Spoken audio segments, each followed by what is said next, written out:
Welcome back ಪ್ರತಿಮಾ kitchen YouTube channel. ಇದೊಂದು ಹೊಸ recipe. ನಮ್ಮ ಕಡೆ ಹಸು ಕರು ಹಾಕಿದಾಗ ಮೊದಲನೇ ದಿನ ಬರುವಂಥ ಹಾಲು ಜೀಬಾಲ ಅಂತ ಕರಿತೀವಿ.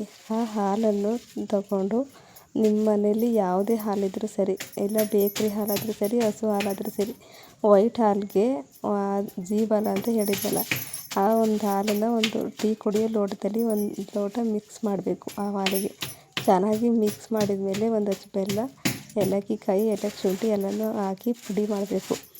ಪುಡಿ ಮಾಡಿ ಚೆನ್ನಾಗಿ ಪುಡಿ ಮಾಡಿದ ಮೇಲೆ ಆ ಹಾಲಿಗೆ ಮಿಕ್ಸ್ ಮಾಡಬೇಕು. 1 ಗಂಟೆ ಕೂಡ ಅದನ್ನು ಮಿಕ್ಸ್ ಮಾಡಿ ಚೆನ್ನಾಗಿ ತಿರುಗಿಸ್ಬೇಕು. ನಮ್ಮ ಅಜ್ಜಿ ಕಾಲ ಮತ್ತು ನಮ್ಮ ಅಮ್ಮನ ಕಾಲದಲ್ಲಿ ಹೆಚ್ಚಾಗಿ ಮಾಡ್ತಿದ್ದಿತ್ತು ಈ ಸ್ವೀಟ್ ರೆಸಿಪಿ. ಆವತ್ತು ಹಸು ಕರು ಹಾಕಿದಾಗ ನಮಗೆ ತುಂಬ ಖುಷಿ ಅನ್ನಿಸ್ತಿತ್ತು. ಆ ಖುಷಿಗೆ ಇದನ್ನು ನಾವು ಮಾಡಿಕೊಂಡು ಮನೇಲಿ ತಿಂತಿದ್ವಿ. ನಮ್ಮಮ್ಮ ಮತ್ತು ನಮ್ಮ ಅಜ್ಜಿಯಂದಿರು ಹೆಚ್ಚಾಗಿ ಮಾಡ್ತಾಯಿದ್ರು. ಇವತ್ತಿನ ಬೇಕ್ರಿಗಳಲ್ಲಿ ತುಂಬ ಚಾಕ್ಲೇಟ್ ಕೇಕ್, ಹನಿ ಕೇಕ್, ಆ ಕೇಕ್, ಸ್ವೀಟ್ಗಳು ಮತ್ತು ತುಂಬ ಥರದ ಸ್ವೀಟ್ಗಳನ್ನ ನೋಡಿದ್ದೀವಿ ಕೂಡ ತಿಂದಿದ್ದೀವಿ. ಅದಕ್ಕೆ ಫುಡ್ ಕಲರ್ ಎಲ್ಲನೂ ಹಾಕಿ ಮಿಕ್ಸ್ ಮಾಡಿರ್ತಾರೆ. ಅದನ್ನೆಲ್ಲನೂ ನಾವು ತಿಂದು ಆರೋಗ್ಯನ ಹಾಳು ಮಾಡ್ಕೊಂಡಿರ್ತೀವಿ. ಬಟ್ ನಮ್ಮ ಹಳ್ಳಿ ಕಡೆ ಇದನ್ನು ತುಂಬ ಸ್ವೀಟು ಅಂತಲೇ ಹೇಳೋಕ್ಕೆ ಇಷ್ಟಪಡ್ತೀನಿ. ತುಂಬ ಚೆನ್ನಾಗಿರುತ್ತೆ ಕೂಡ, ನೋಡೋದಕ್ಕೆ ಚೆನ್ನಾಗಿರುತ್ತೆ, ತಿನ್ನೋದಕ್ಕೂ ಕೂಡ ಅಷ್ಟೇ ಚೆನ್ನಾಗಿರುತ್ತೆ. ಆರೋಗ್ಯಕ್ಕೂ ಕೂಡ ತುಂಬ ಒಳ್ಳೆಯದು. ಇದನ್ನು ಮಾಡಿದರೆ ಮನೇಲಿ ತುಂಬ ಚೆನ್ನಾಗಿರುತ್ತೆ.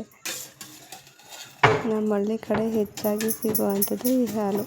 ಹಳ್ಳಿ ಕಡೆ ಅಂದರೆ ಮಾಡ್ಕೊಂಡು ತಿಂತಿರ್ತೀವಿ. ಬಟ್ ಸಿಟಿ ಕಡೆ ಈ ಹಾಲು ಸಿಗೋದು ಕಡಿಮೆ, ಮಾಡೋದು ಕೂಡ ಕಡಿಮೆ, ತಿನ್ನೋದು ಕಡಿಮೆ. ಇದು ಸಿಟಿ ಕಡೆ ಎಲ್ಲೂ ಅಷ್ಟು ಸಿಗೋದಿಲ್ಲ. ನಮ್ಮ ಹಳ್ಳಿ ಕಡೆ ಜಾಸ್ತಿ ಸಿಗುತ್ತೆ, ಮಾಡ್ಕೊಂಡು ಕಡಿಮೆ.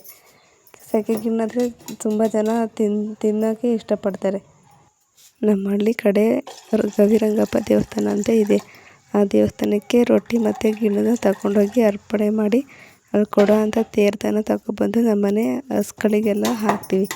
ಏಕಪ್ಪ ಹಾಕ್ತೀವಿ ಅಂದರೆ ಯಾವುದೇ ಥರ ತೊಂದರೆ ಬರದೇ ಇರಲಿ ಮುಂದೆ ಅಂತ ಆ ತೀರ್ಥನ ನಾವು ಹಾಕ್ತೀವಿ ಆ ಹಸುಗಳಿಗೆ. ಬೆಲ್ಲನ ಚೆನ್ನಾಗಿ ತಿರುಗಿಸಿ ಮಿಕ್ಸ್ ಮಾಡಬೇಕು. ಮಿಕ್ಸ್ ಮಾಡಿದ ಮೇಲೆ 1 ಅವರ್ ಮಿಕ್ಸ್ ಮಾಡಿಡಬೇಕು. ಬೆಲ್ಲ ಎಲ್ಲ ಚೆನ್ನಾಗಿ ಗ್ಯಾಸ್ ಹಚ್ಬಿಟ್ಟು ಅದ್ಮೇಲೆ ಕುಕ್ಕರ್ ಇಟ್ಟು ಅದಕ್ಕೆ ನೀರು ಹಾಕಿ ಹಾಲು ಊದಿಟ್ಟಿರ್ತೀವಲ್ಲ ಆ ಬಾಕ್ಸ್ನ ನೀರೊಳಗೆ ಇಡಬೇಕು. ಅದಿಟ್ಮೇಲೆ ಅದ್ರ ಬಾಕ್ಸ್ ಮುಚ್ಚಳ ಹಾಕಬೇಕು. ಬಾಕ್ಸ್ ಮುಚ್ಚಳ ಹಾಕಿದ ಮೇಲೆ ನೆಕ್ಸ್ಟ್ ಕುಕ್ಕರ್ ಮುಚ್ಚಳ ಟೈಟಾಗಿ ಹಾಕಬೇಕು.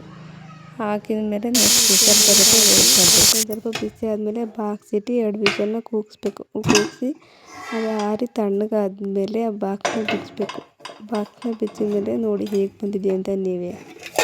ತುಂಬ ಚೆನ್ನಾಗಿ ಬಂದಿದೆ. ನಿಮ್ಮ ಮನೇಲಿ ಒಂದ್ಸರಿ ಟ್ರೈ ಮಾಡಿ ರೆಸಿಪಿ ತುಂಬ ಚೆನ್ನಾಗಿದೆ.